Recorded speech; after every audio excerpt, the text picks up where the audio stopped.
Radio 5, Cádiz, salud. Hoy lo dedicamos a la salud sexual o la prevención de las infecciones de transmisión sexual. Está con nosotros la médico de familia de la Unidad de Gestión Clínica Cayetano Roldán de San Fernando y referente en salud sexual y reproductiva del distrito, la doctora Isabel Ramírez Polo. Buenos días, bienvenida. Hola, buenos días. Doctora, ¿qué son las infecciones de transmisión sexual y cuáles son las más recurrentes, las más frecuentes? Las infecciones de transmisión sexual son infecciones que se transmiten a través del contacto íntimo, no solamente de la relación vaginal, también puede ser a través del sexo oral, a través del sexo anal, y hay algunas que se transmiten también por otras vías, como por ejemplo el HIV o la sífilis, que se pueden transmitir a través de la sangre.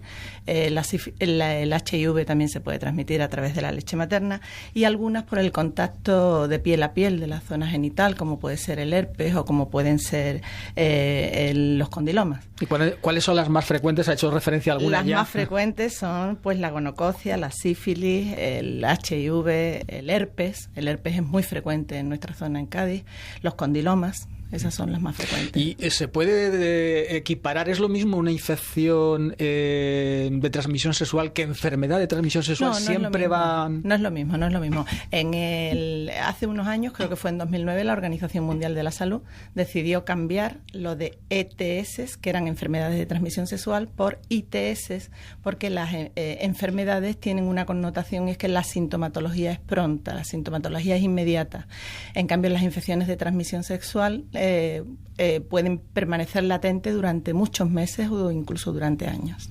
Y no tenemos la enfermedad, tenemos el germen, pero no tenemos la enfermedad. ¿Y pueden ser muy graves este tipo de enfermedades? Pueden llevar hasta incluso a la muerte, como la persona que tiene un VIH y pasa a tener un SIDA, puede llegar hasta la muerte. Hoy ya tenemos muchos recursos médicos y muchos tratamientos que son muy efectivos, pero efectivamente son muy graves. Son muy graves no solamente por el problema sanitario que generan, sino por las complicaciones y las secuelas que pueden dejar en la persona que las padece. Puede llegar a tener una esterilidad. Si es una embarazada, puede pasarle una infección a su hijo que puede llevar graves consecuencias.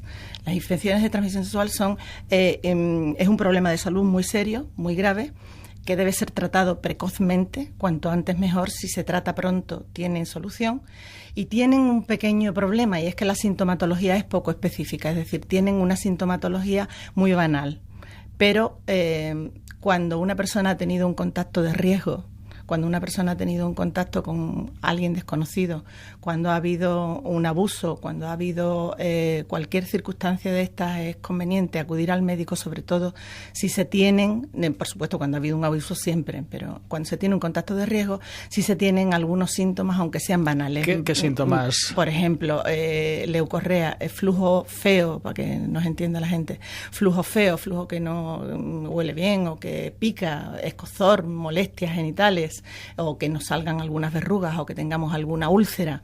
La sífilis, por ejemplo, aparece una úlcera a nivel genital que desaparece a las 2 semanas y la gente piensa, bueno, pues me he curado, y esto no es así. Hay que ir al médico cuando se ha tenido un contacto de riesgo y hay que procurar tratar estas infecciones lo más precozmente posible. ¿Pueden ser muy graves y son muy frecuentes? Son muy frecuentes. Fíjese que la Organización Mundial de la Salud nos decía este año pasado que unos 357 millones de personas al año tenían estas infecciones. Estamos hablando prácticamente de 1 millón de personas al año, 1 millón de personas al día, perdón. 1 millón de personas al día sufren una infección de transmisión sexual. Y una cifra que nos daba que era muy llamativa es que 900.000 mujeres habían contraído la sífilis y habían pasado complicaciones de esta sífilis en 350.000 casos a sus fetos o a sus embriones en el momento de la infección. En nuestra zona, si quieres saber cifras, pues en nuestra zona este año de 2017 parece que ha habido una disminución bastante importante de las ITS. En general, el Ministerio nos decía que hasta 2004 hubo una disminución. Quizás fue por aquel miedo que hubo al SIDA, VIH, ¿no? por las campañas agresivas que había de preservativos y todo esto. Que hay que decir que el preservativo es el medio que tenemos para combatir estas ITS. Ahora hablaremos de la prevención en la medida entonces, en nuestra zona el herpes ha sido uno de los más los más frecuentes. Casi todas las infecciones de transmisión sexual son más frecuentes en hombres que en mujeres y en 2017 había una disminución, como te digo, sigue siendo el herpes el más frecuente. Es buena noticia que en nuestra zona de Cádiz, Bahía Alhambra, ¿a qué se puede atribuir pues la verdad es que no lo sé, porque son datos que acabo de recibir y entonces no sé exactamente si ha sido a la promoción o lo que es cierto es que las ITS, si queremos prevenirla, el único medio que tenemos es la educación sanitaria y el tratarlas precozmente. En eso vamos a hacer incidencia ahora. Entonces, no sé si esto ha tenido algo que ver. Decía que la prevención es básicamente educación y eso, la profilaxis promoción de la salud, una información que sea muy veraz y que sea muy cierta y que sea muy cercana, que haga que la gente joven, sobre todo, casi todas las infecciones de transmisión sexual se dan mayormente en la franja entre 25 y 50 años, también es en la edad en la que hay mayor actividad sexual. Y salvo algunas de las infecciones como es el herpes o como son los condilomas, que se dan también muy frecuentemente en menores de 25 años.